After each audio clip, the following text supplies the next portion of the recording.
INTUC 46-ാം Ramzan അരി വിതരണം കൊപ്പം സെന്ററിൽ വെച്ച് നടത്തി.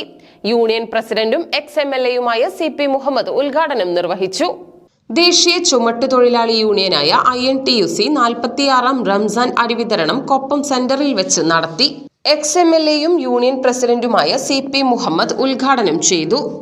തൊഴിലാളികള് അവരുടെ വേതനത്തിൽ നിന്ന് വർഷം തോറും 1000-ത്തിലധികം പേർക്ക്, ഈ വർഷം 1500-ഓളം പേരുണ്ട്. ഈ അരി വിതരണം നടത്തുന്ന ഒരു പരിപാടി കേരളത്തിലെ ഒരു തൊഴിലാളി യൂണിയനും നടത്താത്ത ഒരു കാര്യമാണ്. രണ്ടാമത്, വിവിധ വർണ്ണങ്ങളിലുള്ള യൂണിയനുകളുടെ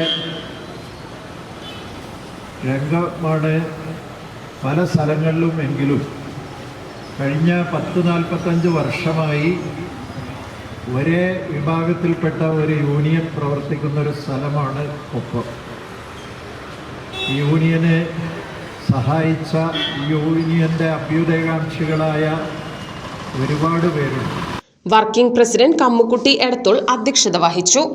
INTUC പ്രസിഡന്റ് K. അപ്പു മുഖ്യപ്രഭാഷണം നടത്തി. വ്യാപാരി വ്യവസായി ഏകോപന സമിതി Koppam president T. Kunjappa Haji, Muslim League president T. Riyasuddin, panchayat member Punya Satheesh, Congress നേതാക്കളായ രവി സരോവരം, TK ശുക്കൂർ, അനിൽ പുലാശ്ശേരി, വേണു മടാപ്പറമ്പിൽ, AP അബ്ദുള്ള എന്നിവർ പങ്കെടുത്ത് സംസാരിച്ചു.